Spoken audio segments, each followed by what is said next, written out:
So he offers, the critique is correct. I mean, this is what he does, and other pundits do it, Michael Moore, etc., Robert Reich. They'll offer a kind of critique of capitalist exploitation and the dysfunction within the system, but then always they sheepdog people into the Democratic Party. So Bernie runs and claims it's a political revolution, and then when Hillary Clinton is the nominee, he goes around and tells everybody they have to vote for Clinton. His crowds were very small. I was outside the Wells Fargo Center in Philadelphia when Bernie made that talk. Many Bernie delegates walked out. I was with Cornel West. We were marching with several thousand unhoused people to raise the issue of housing as a human right. And Cornel turned to me and he said, because Bernie didn't walk out with him, he said Bernie missed his historical moment. That's right. But Bernie was never going to make that. And I was with Kshama. We did an event together with Bill McKibben and Naomi Klein and Bernie the night before the climate march. And Kshama, in particular, was really pushing Bernie to run as an independent. And Bernie said to us, I don't want to end up like Nader. Well, that was very revealing to me, because what it said is, I don't want to become a pariah like Ralph Nader. I don't want the Democratic Party to destroy me. I don't want the Democratic Party to break the quid pro quo, which is that they don't run a strong candidate against me when I stand for election in Vermont. And I want to keep my seniority within the Democratic Party, although I'm a registered independent. That was the answer. So, okay, that was a career choice. I guess he feels that was the appropriate choice. But let's be clear about what this is about. It's about careerism. And Bernie has it. Democrats are in full-blown panic mode over their low approval ratings and their inability to register voters or raise money. It's almost like supporting a genocide is political suicide or something.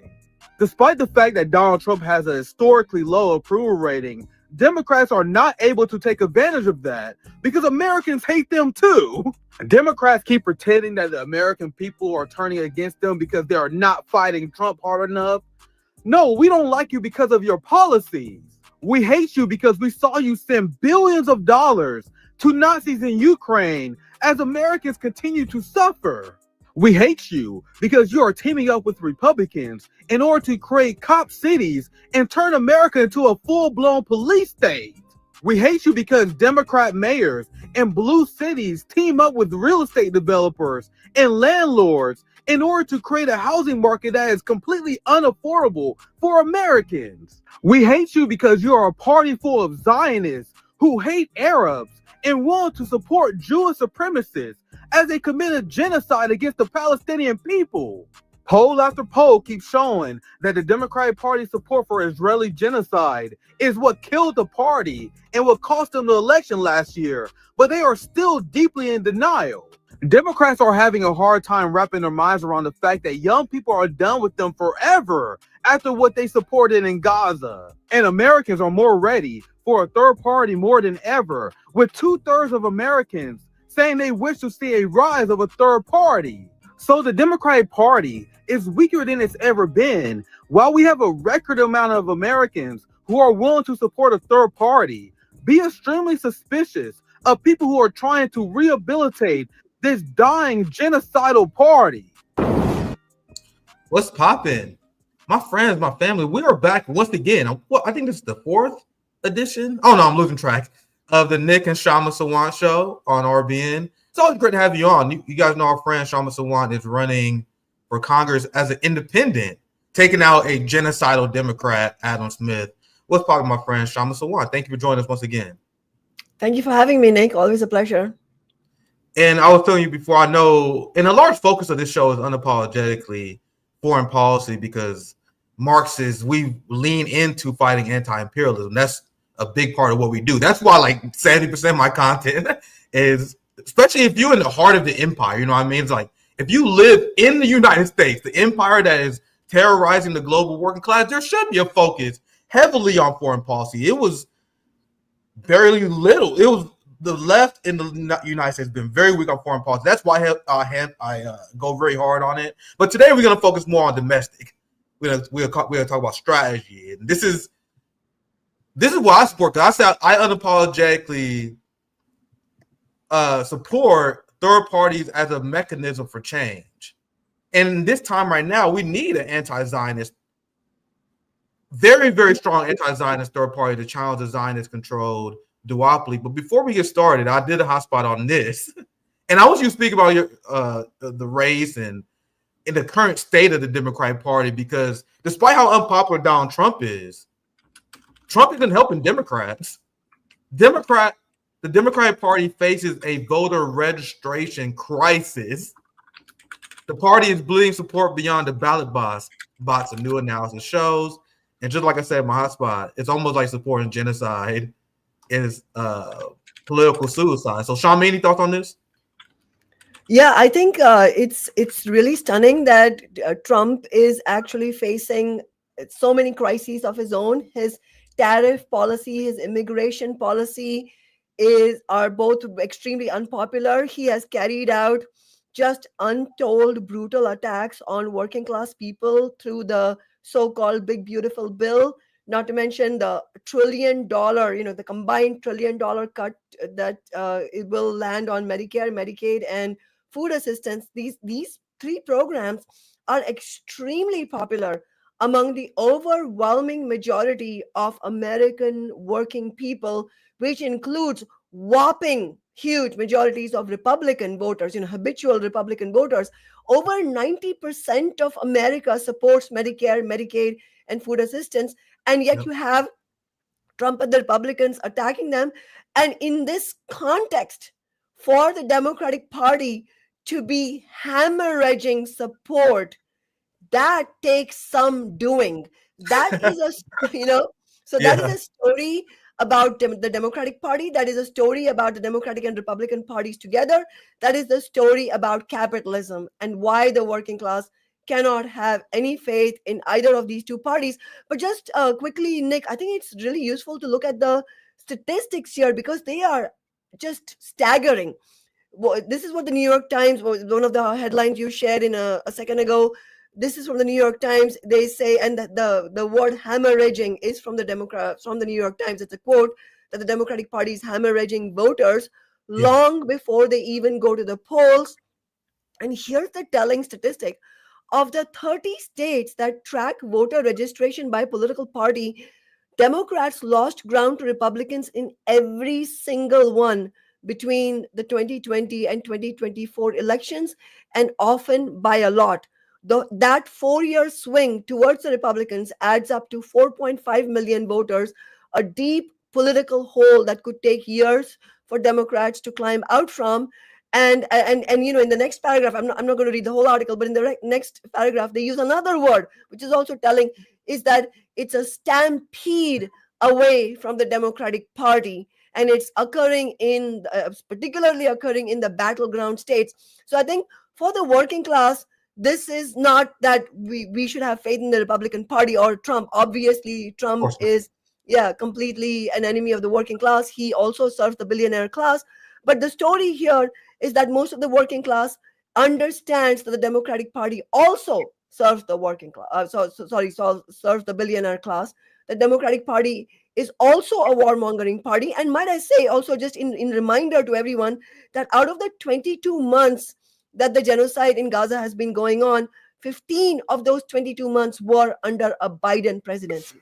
Exactly. And it was cheer-led. That genocide has been cheer-led by the Democratic Party. So these are the two parties. This is the story. And that is why if we want to win any of our demands as a working class, if we want to change society for the better, there is no alternative but to build movements that are completely independent of both parties. And we need a new party for the working class itself. Yeah, these midterms are going to be a complete shit show. Our politics is essentially a race to the bottom. The ruling class competes with them to see who's the least unpopular. That's essentially what this midterm is going to come down to. Yes. And every single midterm goes down to that. Every single United States election is not about let's elect the most liked politician. It's who the least disliked. And you know what? I think it's even more for a lot of people. It's like who's the least hated, because people correctly hate both the Democrats and Republicans. I mean, the people hate these politicians, and as Chris Hedges correctly said, these are careerists. And working class people are not stupid. You don't need a degree in political science to understand that these politicians are careerist politicians, and they do not have your interest at heart. They are just looking to maneuver in the most convenient way possible in a system that is dominated by the billionaires and the multimillionaires, the corporate lobbyists, the Zionist lobby, and so on. And so, there you go. You have a Democratic Party, which is very similar to the Republican Party, except in certain rhetorical questions.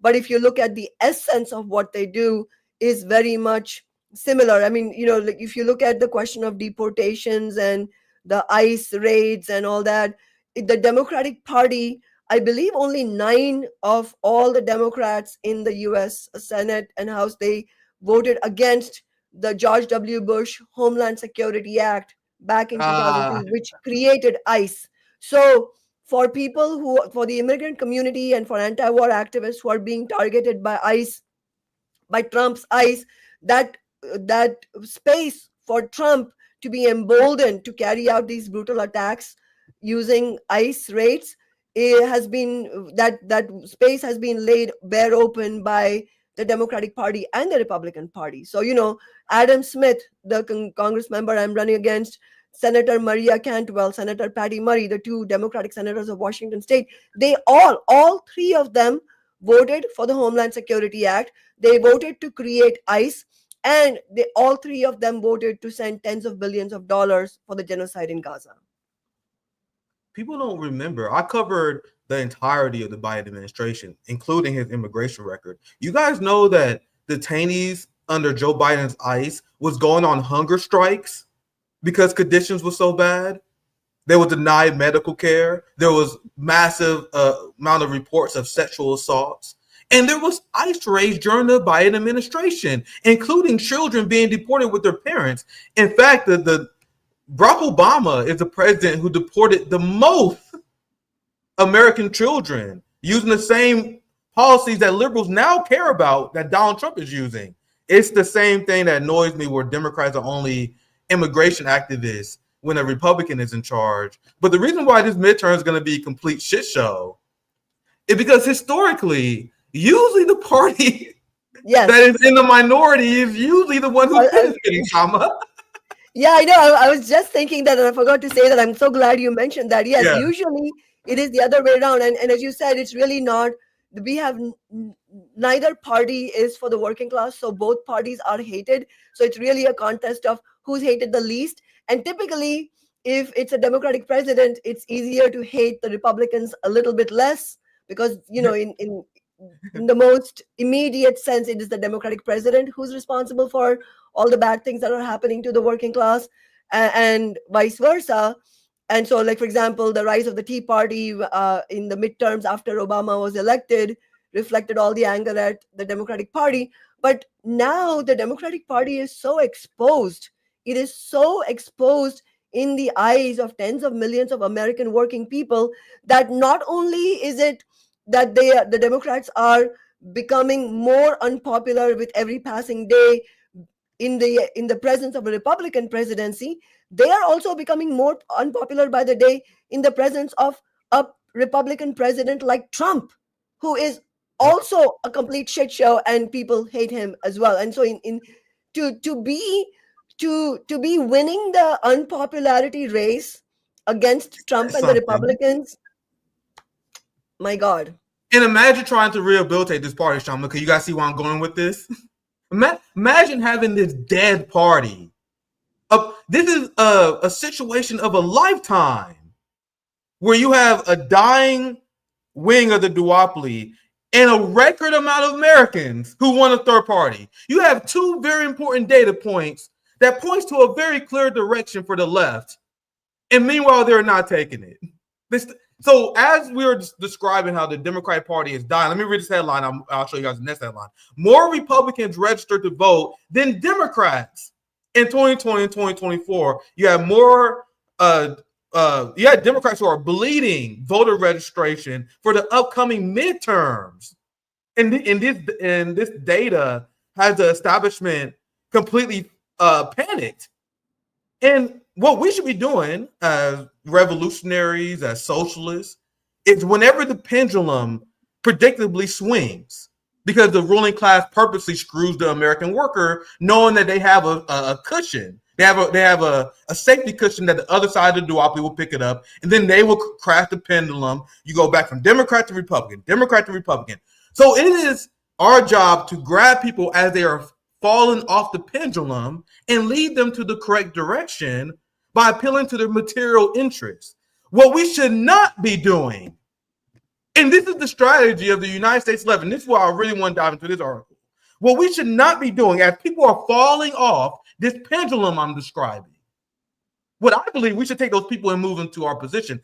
What the DSA left, what they are arguing is that as people are falling off that pendulum, we should help them back up.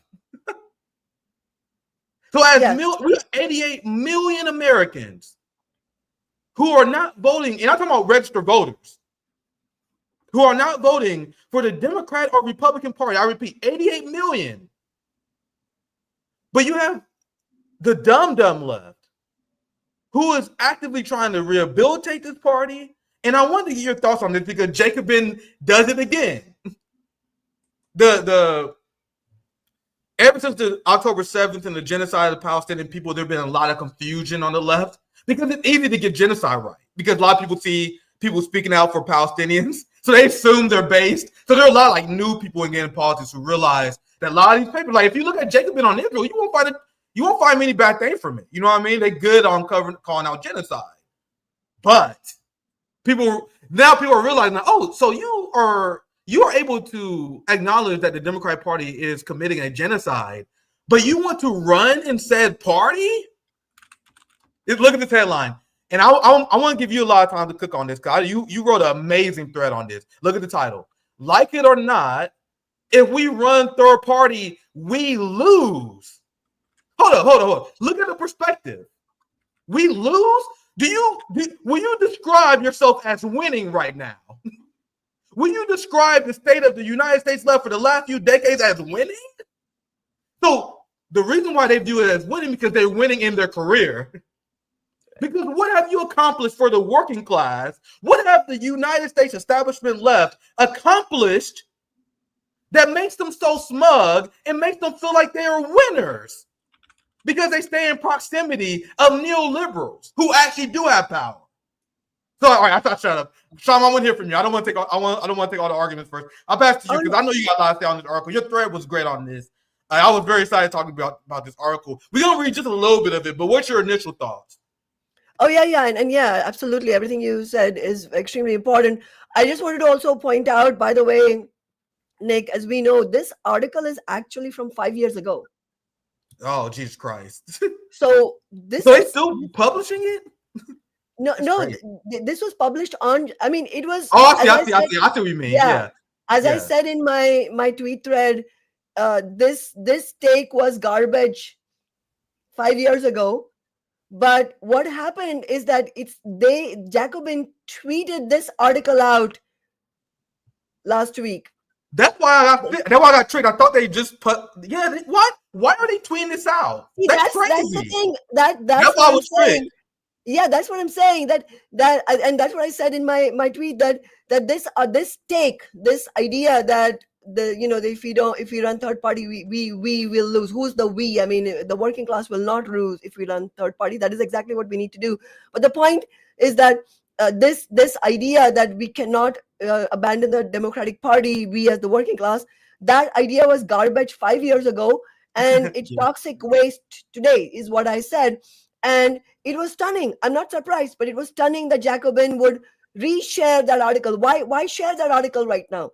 Exactly. What point are you trying to make, right?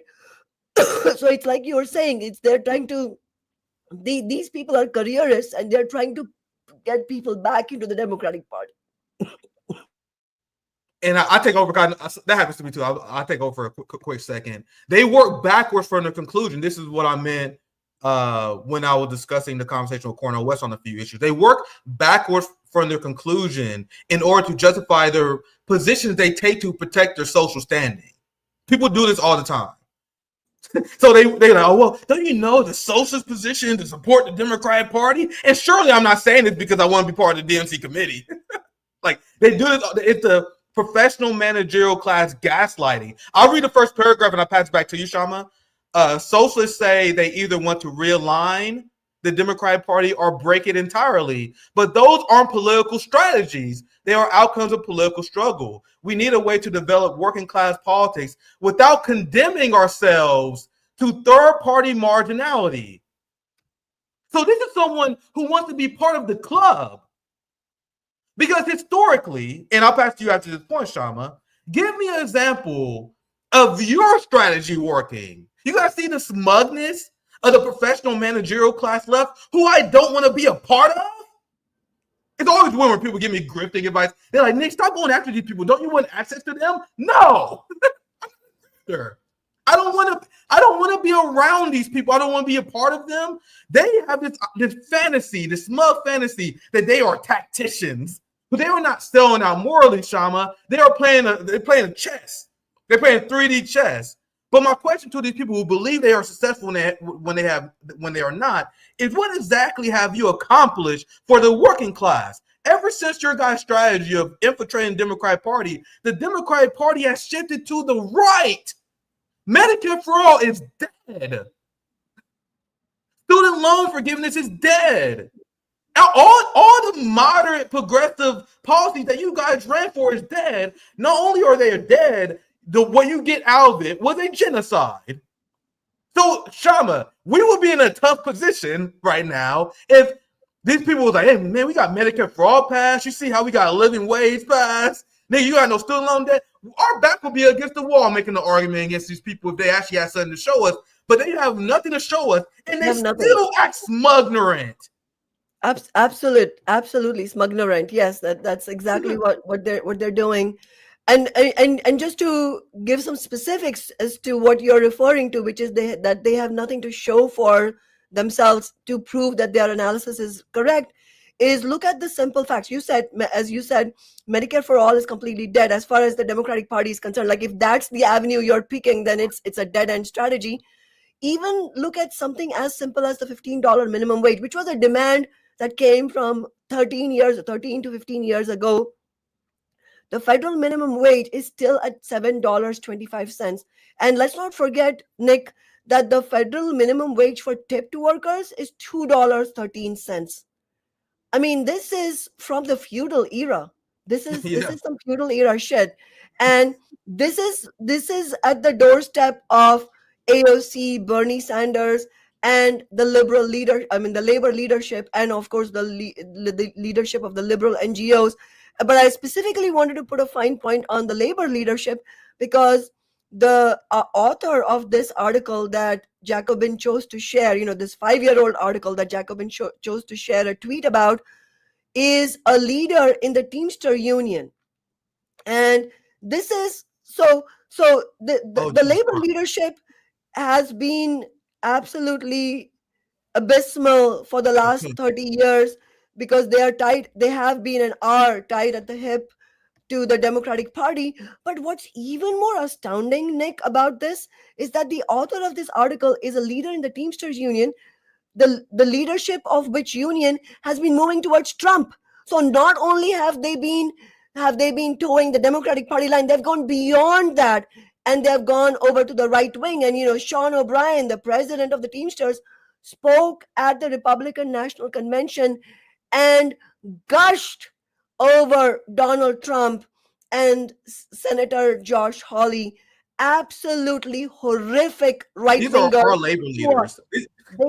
They are anti-worker and anti-union as they come. These are deep reactionary anti-worker politicians, and you have this prominent union leader. Teamsters is one of the biggest, most important unions in the United States.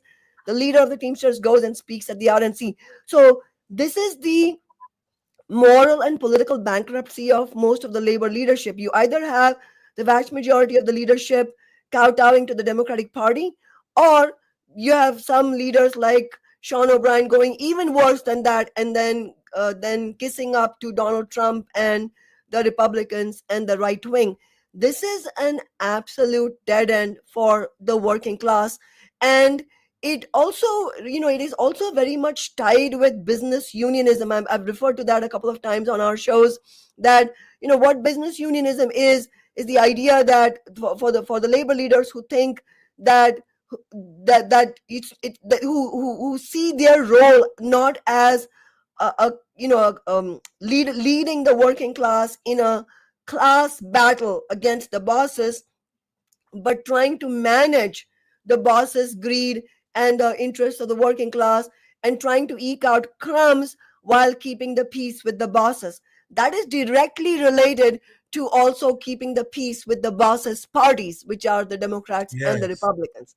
And so for us, and this goes to the heart of the topic of the show that you outlined, Nick, which is that if we are to have militant worker organizing, whether inside the unions or just overall social organizing, militant organizing on the streets, whether it is to end deportations or to end the genocide or for workers' rights, that militant organizing strategy, integral to that militant organizing strategy is a break from the Democratic and Republican parties, because you cannot possibly organize against the bosses if you are tied to the bosses' parties, if your leadership is tied to the bosses' parties. And this is the seemingly eternal selling out by the labor leaders, by the NGO leaders. And I wanted to also highlight, I agree with you, Nick, when you said that a lot of these people on the left, the Jacobin and so on, they're good on calling the genocide. That's true. But at the same time, they don't actually say, well, the Democrats are just as responsible. And in fact, 15 of the 22 the first 15 months of the 22 months of the genocide happened under Democratic Party leadership. So they have as much of the 500,000 Palestinians' blood on their hands as do the Republicans. They don't say this. They don't say this. They attack us. They attack Marxists for running against the Democratic Party. They attack Marxists for urging the working class to build independent movements. And one of the most important weapons that this is not even the left, I would call it the progressive establishment, really. I think that is a more accurate terminology for the role that is being played by many of the leaders here, like not everyone, but many of the DSA leaders, the leaders of the labor unions. I think they are much more tied to the progressive establishment than to the left. And one of the weapons that they are using, especially against our campaign, for example, is invisibilizing, gatekeeping by invisibilizing. They just pretend it's not happening. They don't talk about it. Jacobin refused to publish the announcement of my campaign against genocidal Democrat Adam Smith. That's crazy. That's crazy. They didn't give me a reason, so I'm not a mind reader. But the point is, why would you not publish it if it's a socialist publication?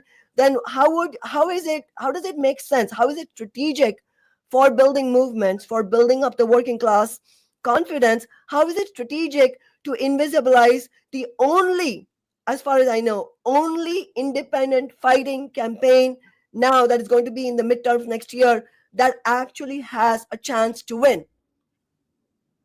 How is it strategic for building the movement to do that? And yet they're doing that. And so that is why my appeal is never to these leaders. I don't expect them to change.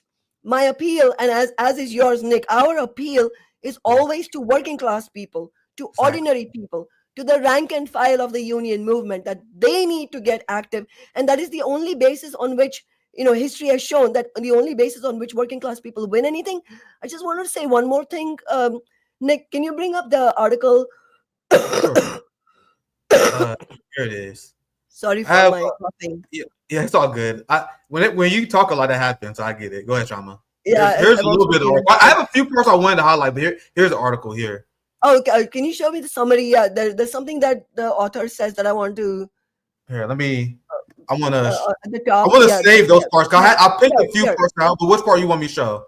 Yeah, right here. That's great. All right, cool. See, he says, we need a way to develop working class politics without condemning ourselves to third party marginality. So this is a trick sentence, because that is telling working class people who read this that the only outcome possibly. Hey, Shim, I'll be right back. I gotta refresh. Sorry, I'll be right back. Just keep talking. I'll be right back. This article is saying that the only way for working class people to have any type of independent politics, independent working class politics, is if we are marginalized. In other words, it's just a moral stance. It's not going to be relevant. It's not going to make any difference, and it's certainly not going to win. Now, my response to this is that you can't guarantee. There's no guarantee that we will win any given campaign, but it is absolutely fucking guaranteed that if we keep going down the road of the Democratic and Republican parties, the working class will lose. That much is guaranteed. And so for him to say that we are condemning ourselves to marginality, being marginalized if we don't support the Democratic Party, that is a complete, it's obfuscation of facts, because the working class is marginalized in our when we support the Democratic Party. You think the Democratic Party in any way makes the agenda of the working class central? Absolutely not. The working class has been sold out repeatedly and thoroughly by the Democratic Party. We are marginalized inside the Democratic Party. And guess what? Ordinary people, working people understand that. That is why the Democratic Party is in such deep shit. They are in deep shit because ordinary people get it. They are angry and they want an alternative. And at such a moment, for Jacobin to share this article is just stunning. Yes. It's astounding. And but one last thing. Yeah. But I was saying earlier when you were refreshing that nobody can guarantee that any given independent campaign is going to win. But here's the thing. We can win. We have shown that. In Seattle, we won 4 elections as an independent socialist. The Democrats never succeeded in defeating us. They hate our guts. They hate me, but they never succeeded in defeating us. And I take their hatred. I take the hatred of all these gatekeepers and all the Democratic Party politicians as a badge of honor. I take it as a badge of honor because I know they hate us because we won. Despite their opposition, we won the nation's highest minimum wage. We won the Amazon tax, which raises hundreds of millions of dollars every year for affordable housing. We won unprecedented renters' rights that even today people come up to me in grocery stores and tell me that $10 late fee cap for, late rent fee cap you won, that saved my family's life. That 6-month notice for rent increases that you won, that saved me from becoming homeless.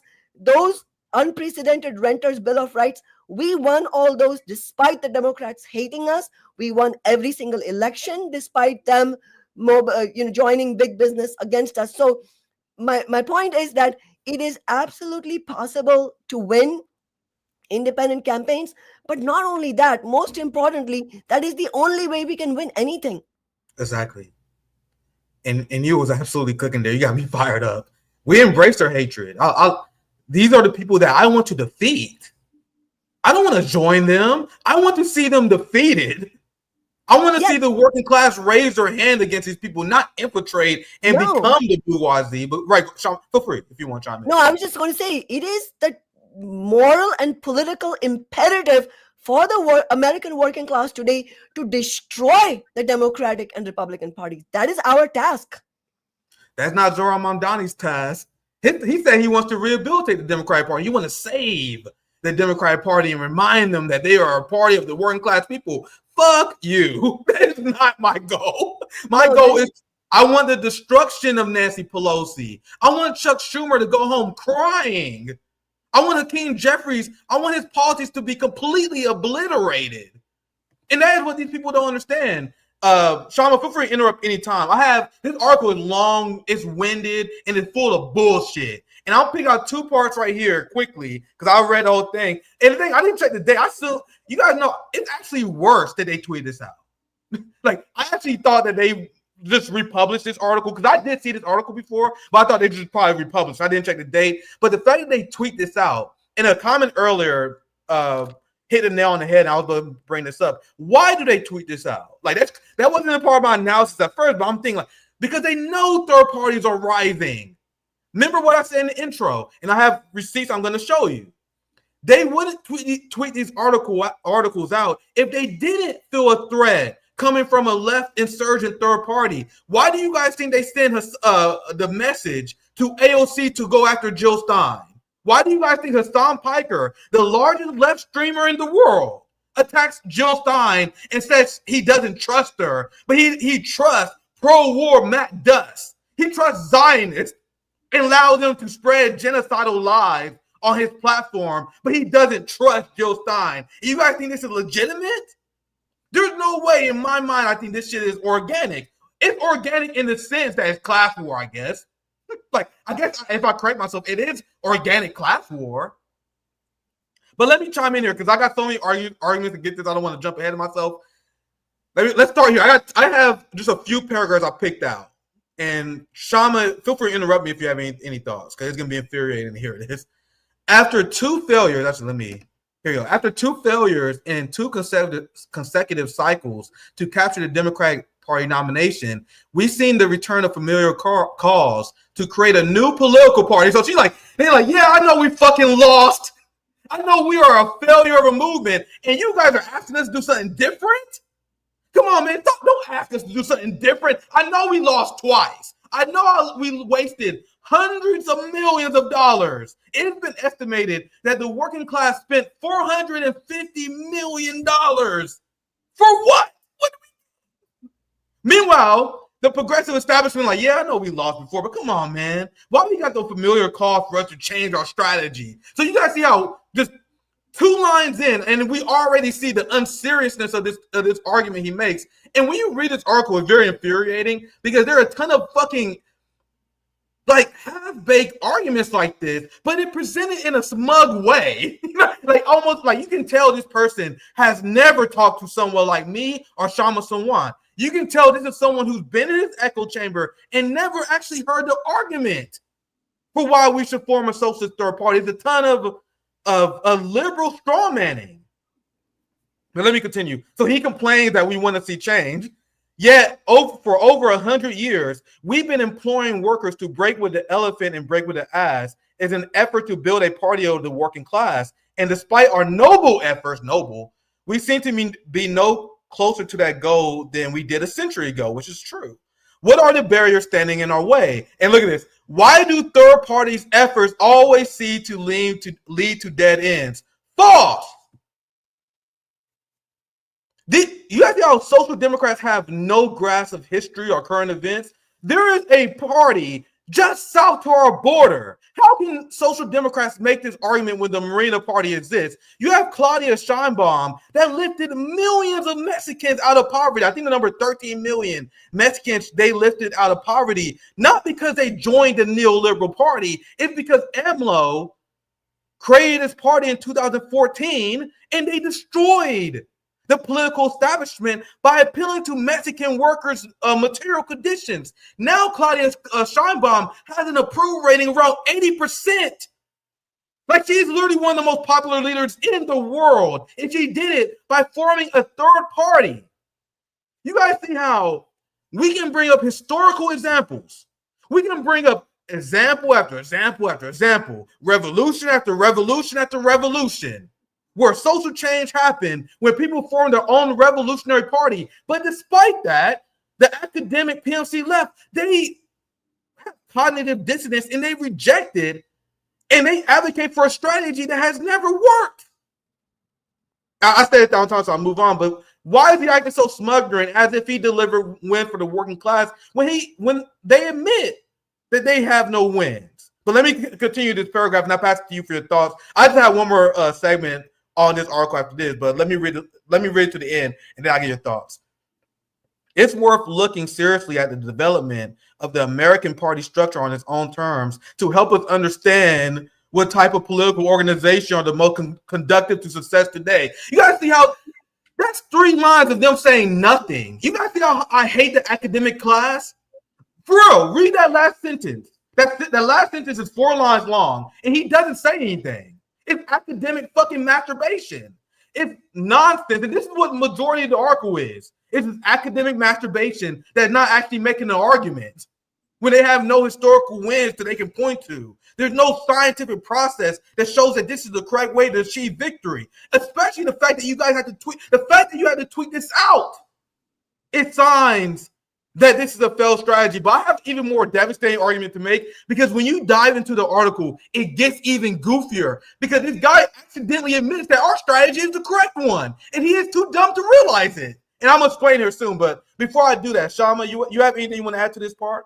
Yeah, two points. One is I wanted to add another historical example to the examples you're talking about, where actually third party efforts are precisely, and I don't want to say third party. It's not about any third party. It's about working class political organizations being formed as part of building militant movements, Right. actually succeeding in putting the fear in the eyes of the billionaire class, of the capitalist class and their parties, and hence working class people winning victories, because those were concessions that were wrenched from the hands, they were wrested from the hands of the capitalists and their political parties.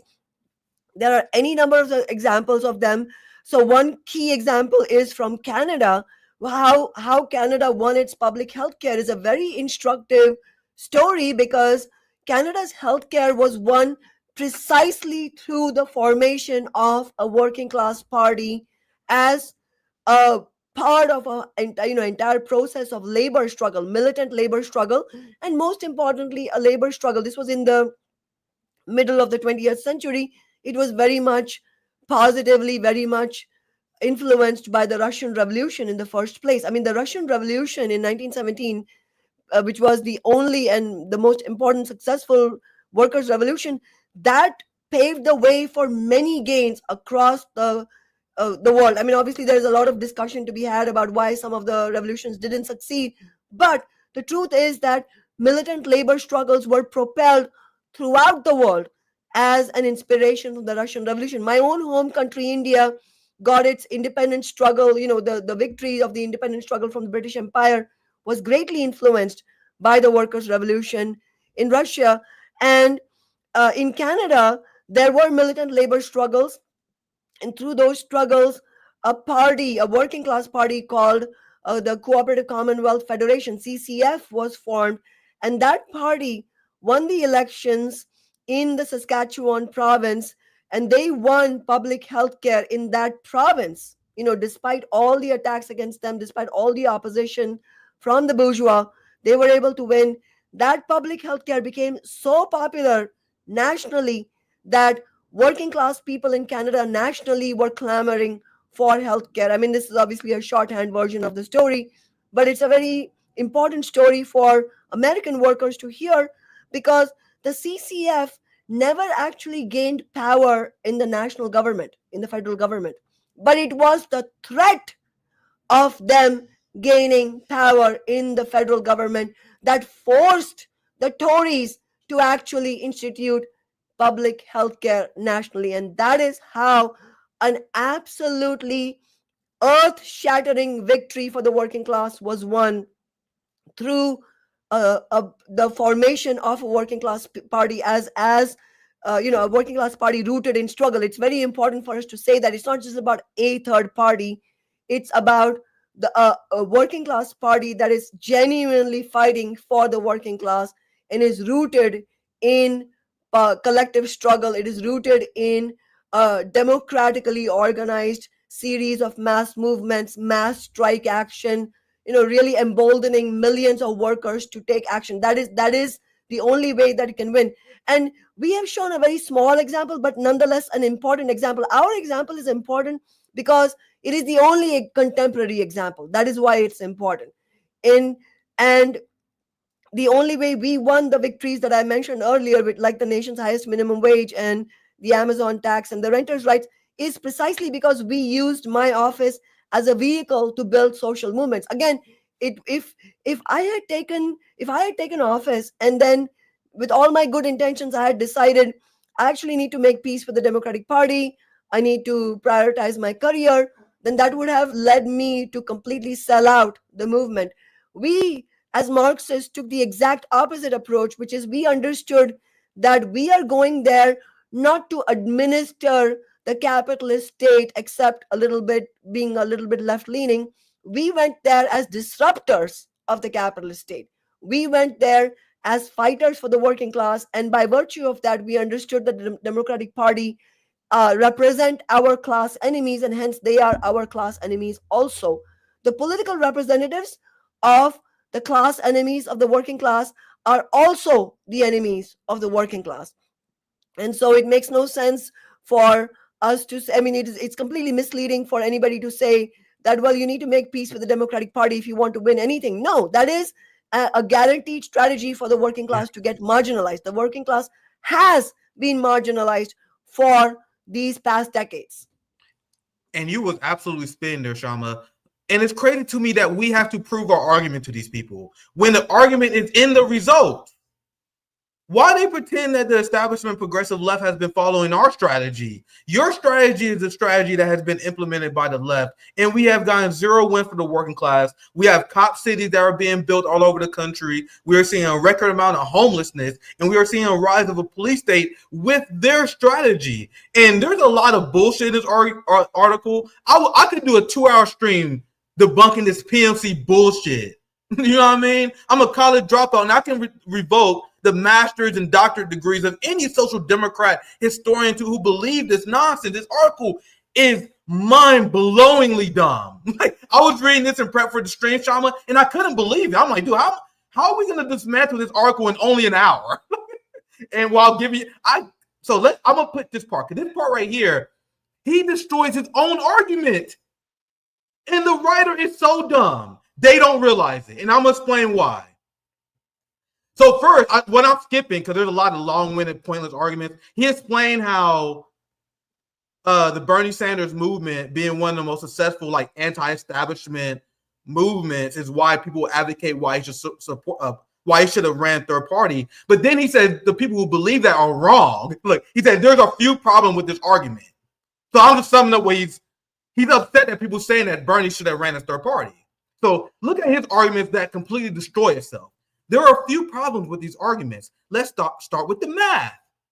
Bernie's total vote share in the Democratic primary is 7.7 million right now. If we pretend that all those voters will vote for him on the independent line, we could witness Bernie Sanders and his Democratic Socialist Party capturing a whopping 5.9% of the general election vote. He wipes his hand like, you guys see how you guys will only get 5% of the vote if you guys started a third party? And guys, this doesn't even include the amount of people we will pick up. He's taking the numbers he just got in the Democratic primary where most people don't vote. We will get way more votes in this in a general election. So he's taking the Democratic primary vote. But you guys realize if we get 5%, what do every one of these people don't tell you? When people say it's a waste of time to join a third party, they don't tell you if you get 5% of the federal vote, you get federal funding. You are now a legitimate political party. And you want to know what he's not even considering? What is the implication, Kshama, of having 7.7 people on board for a political revolution? So you guys see how the movement building aspect is not even a part of his calculus? He's like, man, we have 7.7 million votes. So what? What do you mean, so what? Nigga, this is the jumping point of a revolution. The critique we have of Bernie is that he took these 7.7 million and then funneled them into the Democratic Party. What if Bernie Sanders endorsed a third party candidate and then pulled for people who supported a third party? So there are people like me who would never listen to fucking Bernie Sanders bullshit when he told you to vote for Joe Biden. But if he ran for a third party, I would have supported it. So think about the amount of support that Bernie Sanders lost by refusing to go third party. Then you peel the people who fall off the Overton window, what I described earlier. So you have Democrats you recruit, you have third party activists that are on your side already. Then you have the 88 million Americans who didn't vote because they didn't have an option like this. Can you imagine how many of the 88 million Americans who did not vote because they hated Donald Trump and Hillary Clinton that would vote for Bernie Sanders' ascendant third party just as a fuck you? So this is why Bernie Sanders is in a uniquely strong position, because a lot of these people, they don't want to do it for Jill Stein because they don't think she's going to win anyway. You know what I mean? So they're like, what's the point of me rolling out of bed and voting for Jill Stein? But if you have fucking Bernie Sanders with his giant fucking rallies, record amount of fundraising, you guys think people want to roll out of the bed and vote for them as a fuck you? That's a crazy argument to make. So you guys realize the number that he's drawing here is actually bullshit, because this number in a general election will be much larger, because you'll be drawing for a larger base instead of people who just vote for a Democratic Party establishment. But you guys see how this moron who write for Jacobin didn't even consider these things? That comes to my mind immediately when I read these half-baked arguments. one more thing I want to say, Sean. I know you see the chime in as well. You want to know what else he doesn't accommodate for in his arguments here? The money that the working class wasted. So he's like, well, we run third party, we won't win and we won't become president anyway. So what's the point? The point is we would have had $450 million building a third party movement instead of going to the DNC. So not only do you get your 6%, which I think would be more, you have a massive fundraising apparatus that would then essentially start a third party. You guys see how this is not part of any. If you read nothing his argument has to do with money. Look, he said, what if we don't win back the Democratic Party voters who supported Bernie? What if Democrats will be upset? That's the argument he's making in this next paragraph.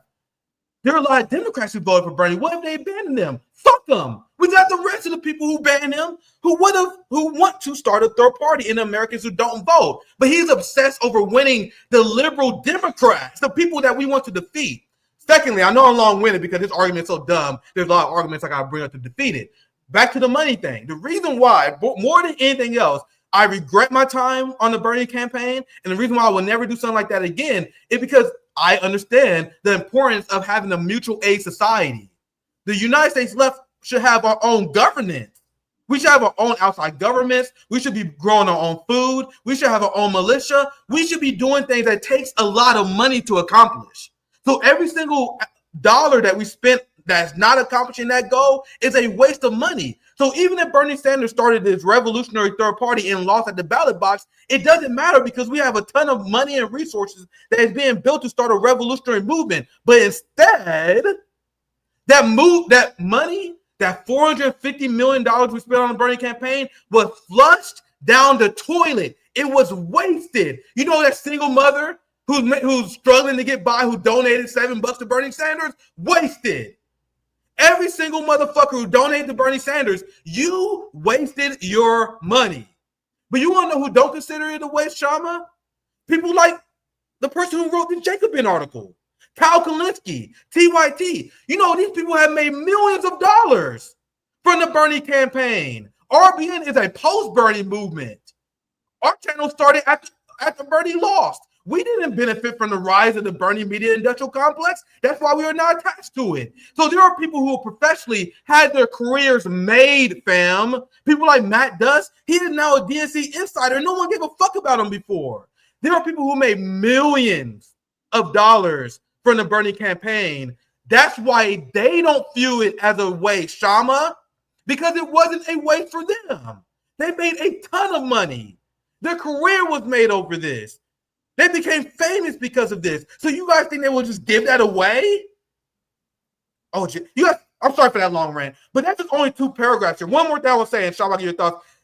You want to see how silly the argument is? And I will acknowledge that this is 2020 now, but it's still a silly argument. The argument that it was making is, what about AOC? What about Ilhan Omar? They literally say in this article, well, if AOC won as third party, she wouldn't have won. Bruh, that's your argument? Like the AOC? Oh man, if only we lose. If we lost AOC, we are screwed. That's an unbelievably weak and desperate argument. What about AOC? What about Ilhan Omar? You mean the people who voted for war? Who funded band-right Nazis in Ukraine? Who voted to break the rail strike? We're supposed to stop building a third party so people like them can win?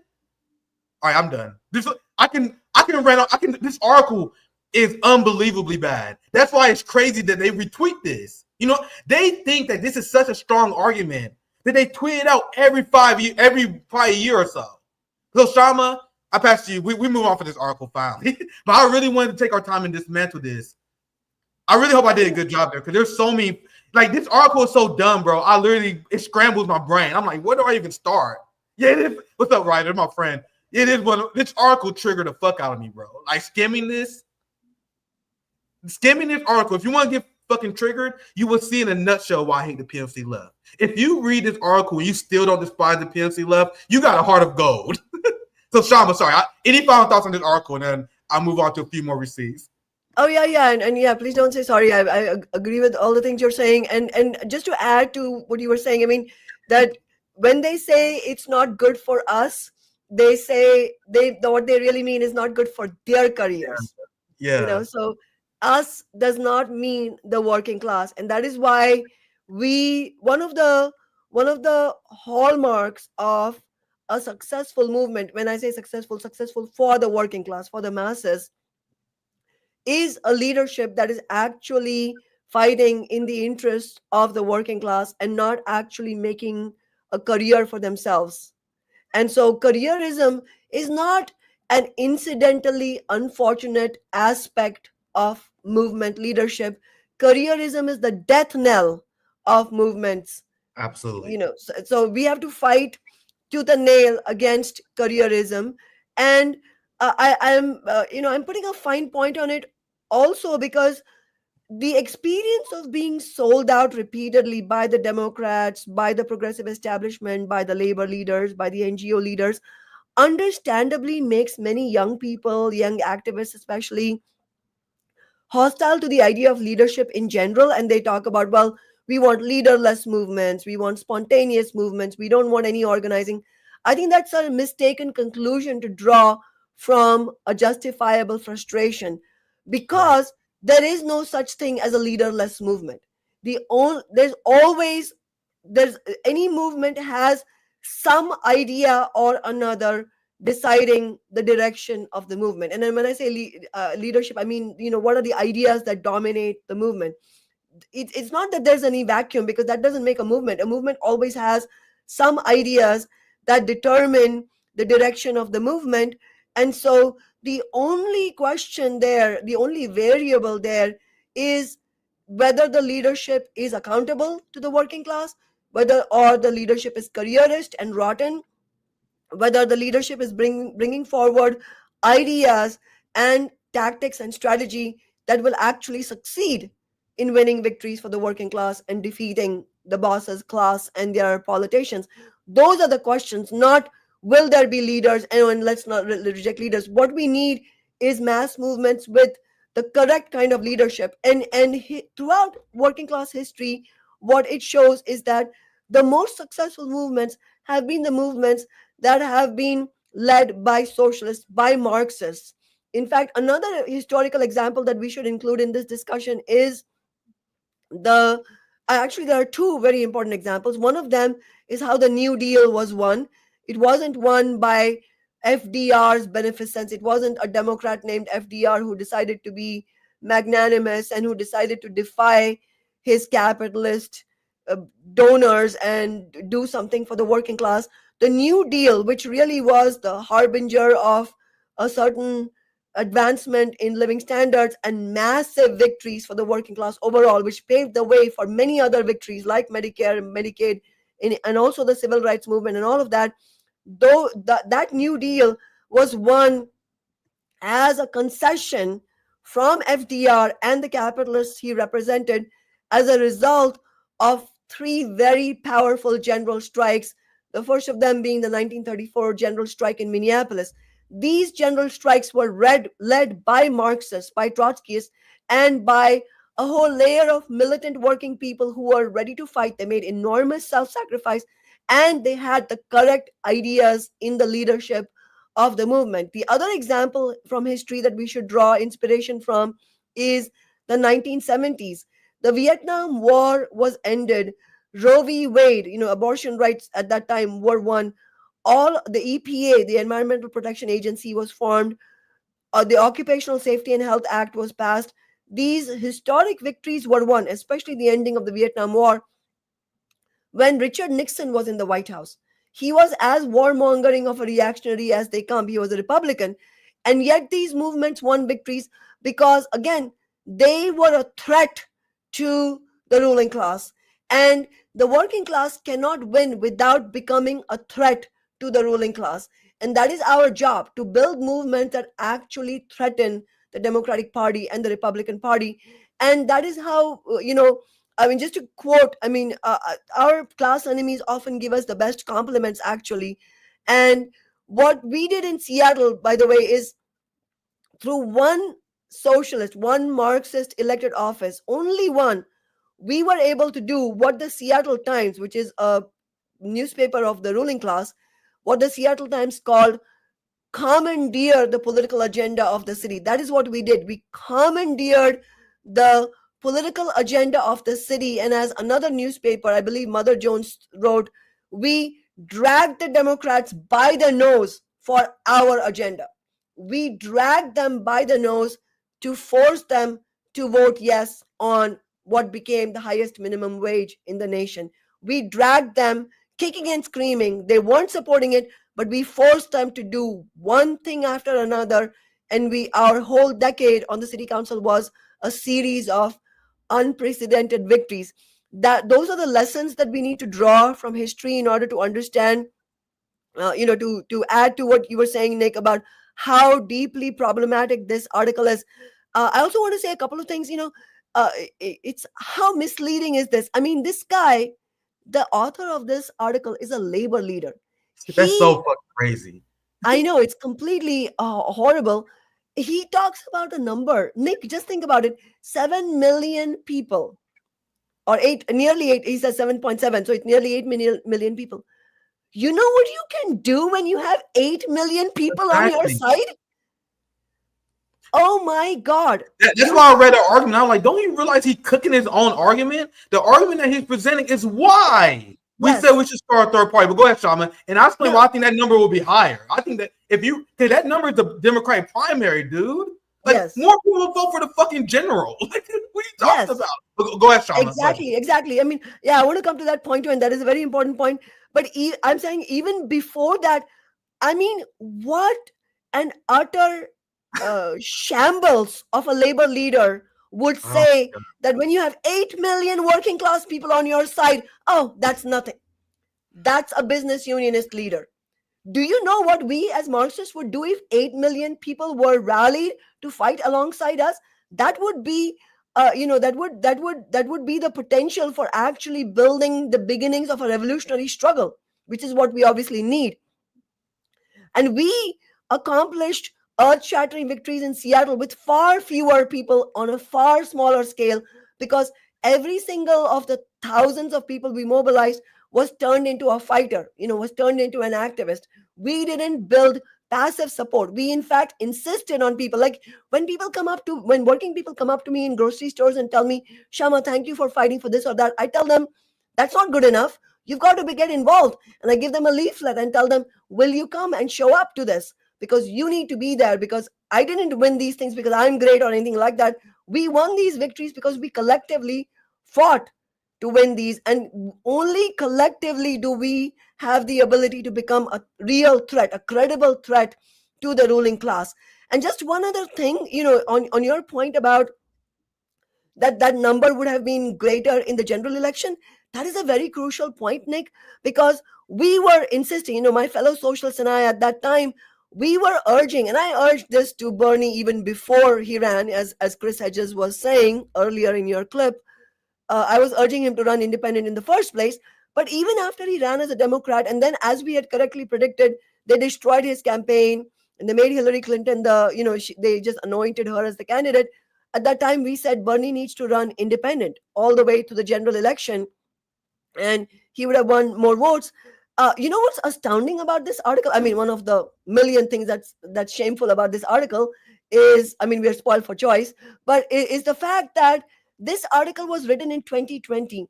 That was years after even some of the mainstream Democratic Party analysts were forced to publicly admit that Bernie would have won against Trump in 2016. See, that's the lie. That's the biggest lie possibly in this article, where they're asking you to believe that somehow getting 7.7 million people to vote for you in the primary is just a lost cause. And that article came after their own political pundits were being forced to admit that actually Bernie would have won had he run against Trump. And let's not forget the state of West Virginia, which went in big numbers for Trump. Bernie won every one of the 55 counties in West Virginia in the Democratic primary. Imagine how many Trump supporters would have voted for a third-party Bernie movement. There were many who said they would. Anecdotally, I've seen people say this. The data represents the fact that there were a lot of Trump supporters who they're not revolutionary, but they're just looking out for an option. They hated both side establishment, so they chose Donald Trump. So that's why that number is such a joke, that 7.7, because he don't include the Trump supporters we would have won over. He don't include the 88 million Americans who didn't vote, that would have voted for a rising ascended Bernie movement. But once again, our argument, and it's very important to understand the argument I'm making, it's not about winning. Like, this guy don't even understand it's not about winning this election. You see how everything he operates, their mind is broken. It's based on 4-year cycles. How me and Kshama thinks, we think on a never-ending cycle of leftist development, revolutionary development. So then the election happens, then we keep fighting. What happens when the election over during the Bernie campaign? Poof, wow, we got nothing to do. We done. Oh my God, Trump won. What are we going to do? You guys see how they have no plan to action afterwards? Can you guys imagine, going back to the argument that we made earlier, can you imagine if Rome, my brother Rome, had $450 million to work with? What did the Bernie Sanders campaign do? They wasted all that money paying assholes like Matt Dutz and what's his name? Fahad Secure, his campaign man. I forgot his name. He paid those people 6-figure salaries. Anyone on the Bernie campaign balling. Then they wasted millions of dollars on TV ads that obviously worked, right? Can you imagine if we had 7.7 million people and we decided to start RBN chapters? One of the hardest things about RBN chapters is having funds. That's why when people are like, Nick, can you start RBN chapter in our city? I'm like, bro, we struggling to start RBN chapters in 4 cities. Bro, it takes a lot of money. Can you imagine if we had 7 million people? And I'm undercounting now to prove my point. Imagine if we had 7 million people and then we gave them $450 million, divided among themselves and said, hey, y'all, let's create mutual aid societies. Let's create socialist chapters all over the country with this $450 million. Now, a lot of people in the comments, I highlighted a few of them. We can shut down airports. That's not even including the direct action potential of having that many people on your side. But these are things that they don't even consider, bro. And that's why it's so wild to me that they don't even consider this. Because it's not like me and Kshama just talking shit, right? It's not like we the whispering of a dream. It is shown over and over again that Americans want a third party. They're not given the option. Americans are hungry for a third party, but not one created by Elon Musk. What's most important is when you go to the numbers. Meanwhile, when you look at the numbers, you realize how dumb that article actually fucking is. Because how many of these people didn't vote for Bernie because they just viewed him as another Democrat? How many of these people's minds will be changed if they see Bernie Sanders running as a third party against Jim Crow Joe and Donald Trump? Pure Quinnipiac, 49% of Americans say they will consider joining a third party. A CNN poll found that 63% of Americans will favor a third party. And only 25% when it's Elon Musk. So you guys see the person is very important. The momentum of the movement is important. So people don't want a capitalist third party, Kshama. Look at the numbers. They rejected Elon Musk. They want a socialist, revolutionary, anti-war, especially in this climate. And bro, can you imagine how we would blow the lid off this fucking country if we had an anti-Zionist party? I know I talked to a lot of right-wingers that you guys don't like. They told me, bro, the Jake Shields, these people told me that they will vote for a fucking communist if there was anti-Zionist. That's how strong the anti-Zionist fervor in this country. And that shows how much momentum you will gather in this hypothetical scenario. So, Kshama, I saw you on mute. I'll pass to you. I can continue, but I want to get you in here. Anything you want to add, Kshama? I saw you on mute. Oh yeah, that's because I was coughing. So I'm sorry. I'm sorry for that disruption. That's all good. It's all good. It all happens. But yeah, I think that this statistic is extremely important because it shows two things. One, and I'm just reiterating something you already said. It shows, one, that the majority of the American working class is hungry for a third party, and to be more specific, is hungry for a working class party. And that's what's captured by the second part of the poll. They're not hungry for just an alternative in name. They're hungry for something that will fight for them. Yes. Or making their lives better. And that is why it's incredible that this poll also records how a very small minority of people are interested in a party that is created by the capitalists, because they understand Yes. the capitalists already have two parties of their own. The working class needs our own party. We need at least one of our own party. So how can you call yourself a socialist? How can you call yourself a revolutionary and see these numbers of Americans who want a third party and your response isn't challenge accepted? Challenge accepted. Let's call the American people's bluff. You say you want a third party, so it's time to us to get to work. And I'm willing to do the hard work. I've shown that. But the professional managerial class, they don't want to do the hard work, which is why they work backwards from their conclusion. They'd rather have a career. They want to tell their auntie that they became mayor of New York City. I told you, I don't hate Zoran, but it's a sign of problematic things that people are allowing this tranquilizing drug. Because he's very open about what he want to do here. Look, we want to rebuild a coalition that have frayed over the years of disappointment and neglect to win people back to a Democratic Party. I have nothing personal against this guy. He's probably a great guy. But this is bullshit. And people wonder, like, Nick, why are you going after Zoran? Because this is a waste of our time. Do you guys see what this motherfucker is trying to accomplish? And this let alone all the other red lines I described before. This motherfucker supported the fucking overthrow of Syria, for example. But there's so many things outside of that. But even outside of that, strategy, the fact that he want to fund the NYPD more to fight the anti-Semitism and crack down on anti-Semitism. So put all those red lines aside. The fact that he'd want to do the same strategy again, now it just makes sense, Kshama. Because as I was preparing this, I came into that article thinking they just republished this. But you guys see why they called that bullshit article again? To help Zoran Mamdani and to lead young people into this failed strategy. How many times do the Democratic Party have to tell you guys that they hate your guts? When will you guys ever recover the dignity of the working class? You guys see how they want a weak, ineffective working class with no dignity that gets spat on by the DNC, and then Bernie Sanders said, thank you, I will endorse you anyway? You guys see how they want an undignified left movement where you have a bunch of Palestinians that are told they can't speak at the DNC and they vote for the Democratic Party anyway? You guys see how that's embarrassing? You guys see how that emasculates the left? And they want nothing more than emasculated left. So here's the Minnesota Democrats telling that this socialist candidate, man, get the fuck out of our party. So at what point do we say, hey, man, if you don't want us to be part of your party, we good. We good, right? Now, I'm going to just show, damn it, I don't want to go too much long. I'm going to just do one more real quick story to show you guys why would she leave the Democratic Party. I'm going to try to be quicker on this part here.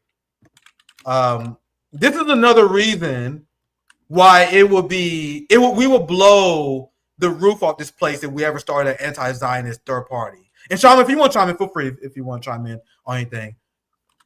Damning new poll shows the price Kamala Harris paid for backing Israeli genocide in Gaza. So as we form this third party, we build this anti-Zionist movement. We are picking up all these people who are leaving the duopoly because of the support of the genocide in Israel. But what Zoran Mamdani and Bernie Sanders is doing is they are trying to fix this dying Democratic Party in a time where people are fleeing en masse. So what's going to happen when Zoran Mamdani inevitably fails because he don't know how to challenge the capitalist class in New York, which is deeply corrupt? What if he fails to decrease the prices of goods? What if he is unable to do this because he don't have a coherent movement building strategy for success? It get blamed on the socialists. So these people, what they're doing, they are shifting what it means to be a socialist to the right. You have Trump, and this will be the last thing I'll share. You have Donald Trump that is creating a militarized police state, and Democrats are like, "Oh no, Donald Trump is a fascist." But ask the Democrat what they're going to do about it, Kshama. I've been seeing Democrats. I want to get your thoughts on this as well. You guys see the whole DC crackdown thing. I didn't really have a chance to cover it yet. Democrats are like, we are outraged. We are outraged about the DC police crackdown, and they're like, "Hey man, what do you think we should do about it?" Oh no, I actually support actually support Donald Trump in doing this. Like, this is the mayor of DC, a Democratic Party mayor. Ms. Bowser, this is the mayor of DC. Ms. Bowser deflected questions. This is the Democratic Party about whether she believed the president crackdown was good for the city, and pointed instead to the need for more money to recruit and retain police officers. So as Donald Trump is creating a police state, Democrats are arguing like, hey man, we agree with you. Let's create more money and fund the police more. And this is what Zohran Mamdani said as well. People got upset with me when I highlighted when Zohran Mamdani said he wants to retain police officers. He's not about cutting any budgets. And you have the Atlantic mayor who's saying the same thing. They are pretending to be outraged over Donald Trump's police takeover. Meanwhile, the mayor of Atlanta is siding with Republicans. What's the name of their fucking governor? You guys know I'm bad with the name. Brian Kemp, right? Brian Kemp. They're teaming with Brian Kemp in order to build cop cities all over the country, as Democrats are pretending they're against Donald Trump's authoritarianism. This is a few months old, but it still tracks with his policies now. Ignoring overwhelming opposition, Atlantic Democratic mayor welcomes cop cities. So are you guys starting to see why I find it completely disgusting why people organize, not only with a genocidal party, but a party that is working with Republicans in order to build a police state? And people think representation is going to matter. Do you guys know? And obviously, the New York mayor race is up for grabs. Obviously, not everyone, but you guys know there was a point in time, and not everyone. Actually, who replaced? Do anyone know who replaced her? I don't remember. I don't know who replaced her. But there was a point in time where the 4 largest cities in America were led by Black Democrats. And you guys want to know what happened? For all the people who write for Jacobin, who believe it's in our best interest to support this party, you have people like Quentin Lucas at Kansas City, who's a Black mayor. I know this very, very particularly because I organized with Casey Tennis, and I joined a rally with them when they called out Quentin Lucas. Quentin Lucas is our mayor in Kansas City, part of the Black Leadership Caucus political club. All these Black mayors have gone together, and they decide to work to establish and implement neoliberalism. So what happened was they increased the police budgets. They teamed up with real estate developers and landlords, which led to a Black genocide. That's what they call it in KC tenants, because the mass displacement of Black people in Kansas City who can't afford the homes. This is happening under Democrats. This is why rents are jacking up everywhere. The KC-10s called out Mayor Quentin Lucas out in particular. So what exactly have we got in return for having these sellout Democratic Party mayors? What do we get by supporting the Democratic Party when we see blue cities that look like junk?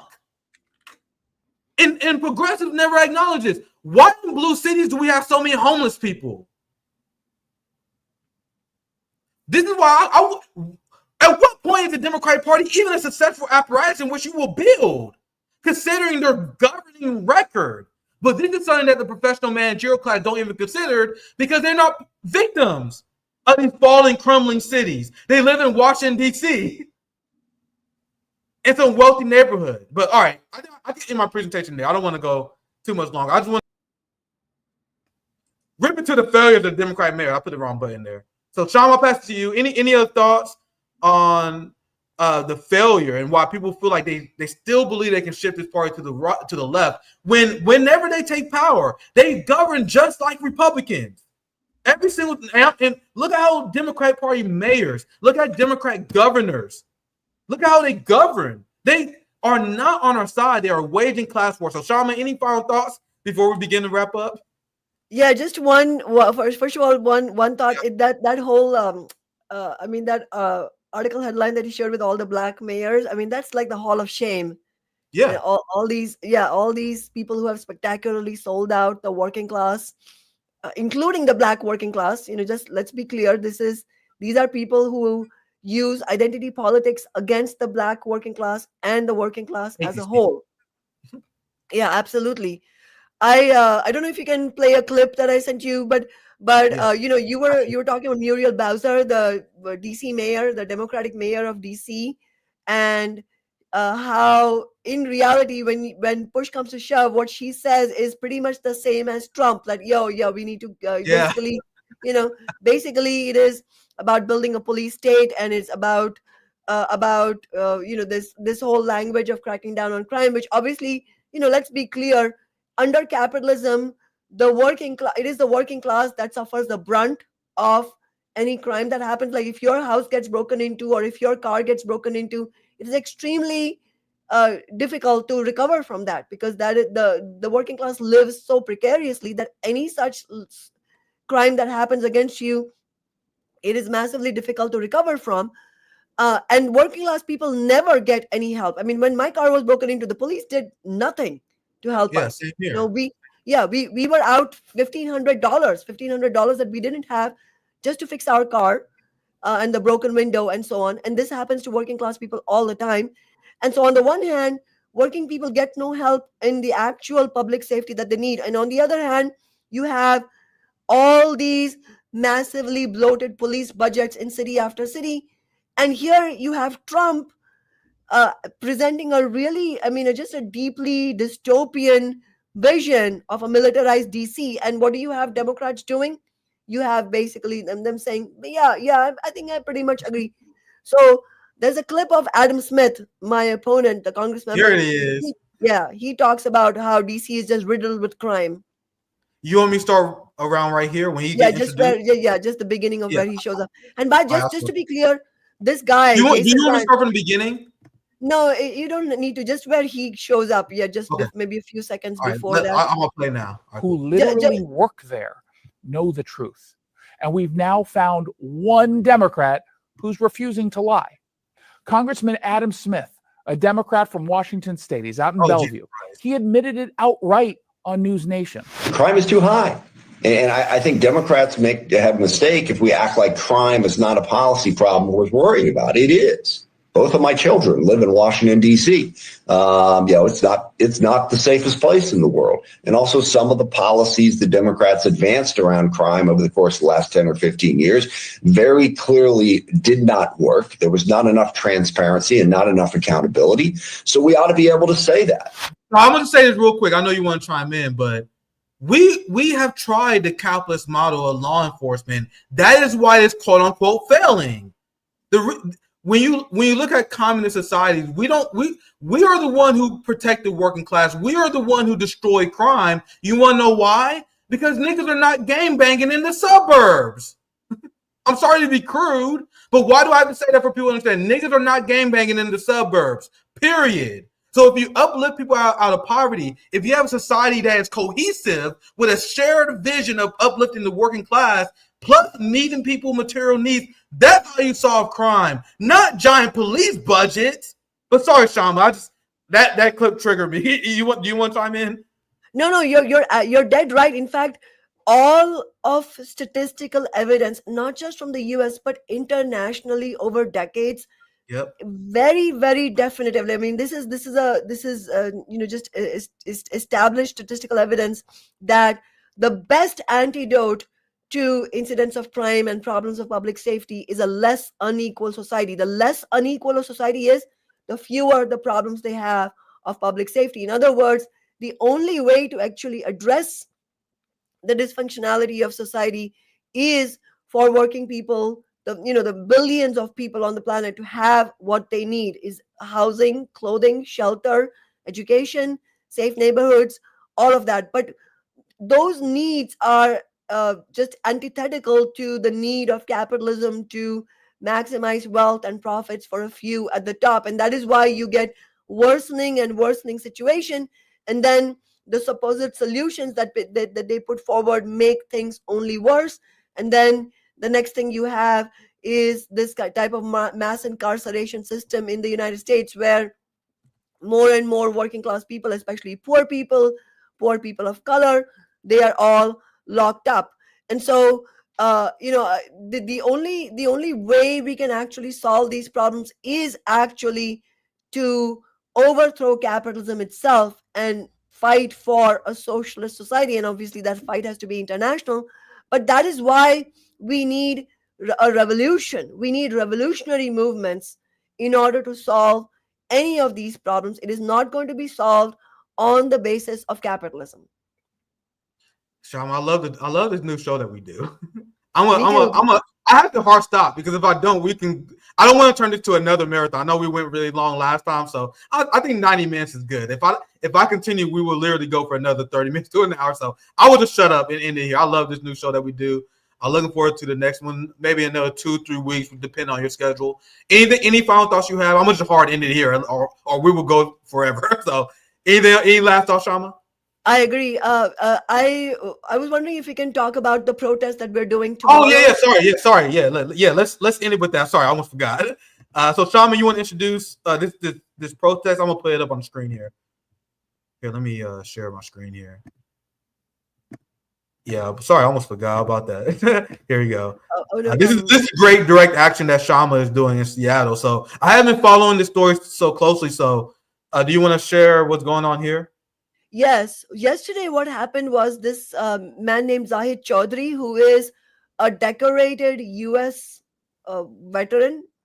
He's an long-time anti-war activist. I've seen him in anti-war demonstrations for over 10 years now. He went for his naturalization, citizenship process at the Department of Homeland Security, and he was detained by ICE. And now he's being detained at the Northwest Detention Center in Tacoma. And so that's why we have called this emergency protest that's happening tomorrow, Saturday, August 23rd at 11:30 a.m. Pacific time. So if you're anywhere near the Seattle area, please join us because we need this type of protest action. This is extremely crucial because more and more of our community members, working people, and especially anti-war activists are being targeted by the Trump administration. And that's why we need full solidarity from the working class. We need organizations to join us. And so if you're watching and your organization would like to co-host this protest and send a speaker, we very much need you to do that. It's at the Northwest Detention Center, outside the Northwest Detention Center in Tacoma, Washington. And if you're not in the area, please watch us live online because we will be live streaming it. You can go to workersstrikeback.org and get all the information. You can register for the live stream. It'll notify you and you can watch it. But if you're in the Seattle area, please join us. It's very important. And Zahid Chaudhry's wife, Melissa Chaudhry, she's also an anti-war activist. She will be speaking there. And we will also be joined by CARE Washington. CARE is Council on American Islamic Relations. It's the largest organization that fights for the civil liberties of Muslims in the United States, regardless of how much money they have. They help very many economically disadvantaged people as well. And so we need people to come here. I just wanted to say one last thing about this protest. We are, the pressure from the anti-war movement is forcing even some of the worst Democrats like Amy Klobuchar to say, the starving Palestinians, and, we cannot let them whitewash their record. But one of the worst things that happens, and this is why this is, directly related to the theme of today's show that we did, which is who are the people who put faith in the Democratic Party, who try to build illusions in the Democratic Party. It's not ordinary working class people.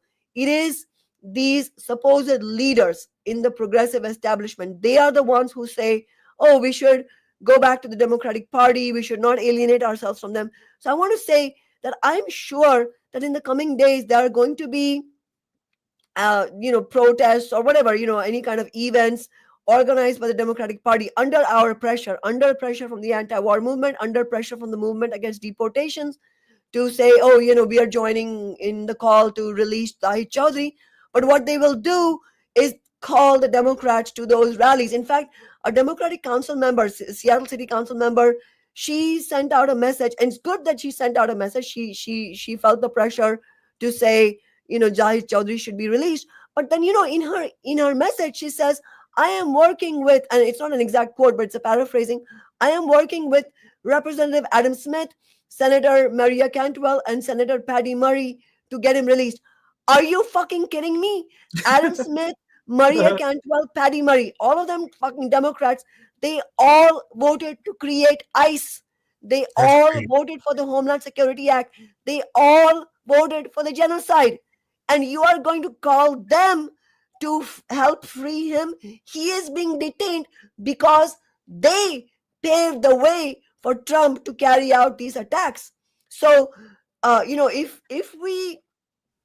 we don't push back against this, we are failing in our task. And that is why I've said consistently, the Democratic Party is the graveyard of movements. And we have to be very clear about that. That makes that, the fact that we call out the Democratic Party in this clear of a way puts me directly in the crosshairs of the progressive establishment. And they hate me, but as I said, that is an indication that we are doing things right. And that is why at this protest tomorrow, we want maximum solidarity by the working class, but we are not going to be sowing illusions in the Democratic Party. We're going to be very clear that both the Democrats and the Republicans are complicit in how Trump has been able to use ICE against the working class. And if we want to stop the detentions, if we want to shut down the detention centers, if we want to shut down ICE, if we want to end the genocide, if we want to end all US military aid to Israel, then we will need independent, militant mass struggle. Very well said, Kshama. I'll end it there because that was very beautifully put. Make sure you guys support the protest if you're in the area. I've been flown out there, man. I need to move to either DC. I need to move to Seattle. I live in the middle of nowhere. I live outside of Kansas City now. You guys know I'm moving. I live in the middle of nowhere. It's very hard to catch these kind of events. I show for KC10s every once in a while. There's a KC Free Palestine that I'll always keep tabs on for Palestinian protests. But other than that, there's not a lot going on here. That's why I strongly did float the idea of moving to one of these damn coasts so I can join these events more. But I guess I show my outside support as a country boy who live out in the middle of nowhere. And I hope you guys do the same. Even if you're not in Seattle, we need an RBN community to rally behind this movement because you guys see how much Kshama is hated by the establishment progressive left. So we got to have her back. So anyway, I shut up. Have a great weekend, guys. I'll be live. I saw a few people ask. I'll be live. I'm live every Monday, Wednesday, Friday, 7 p.m. Eastern time. The streak continues. Like this is what, the fourth week in a row without any breaks. And I plan on keeping this going as long as possible. And Nick and Kshama show is a big feature, a big part of this new show. So Nick and Kshama is around every 2 weeks. But make sure you tune in every Monday, Wednesday, Friday. Kshama has a channel, the On Strike channel, YouTube channel. I've been on there. She has a great YouTube channel. Make sure you guys check her out. Thank you guys for watching. I will be back Monday evening with our friend Jason Smith. He's a great journalist from China, and he does a great job dismantling U.S. propaganda. And he's our guy on the inside on China. He's our know-it-all from China. So Monday is going to be a great conversation. Make sure you guys check out Kshama. It's always great to have you on. Thank you for joining us, Kshama. Have a great night, guys.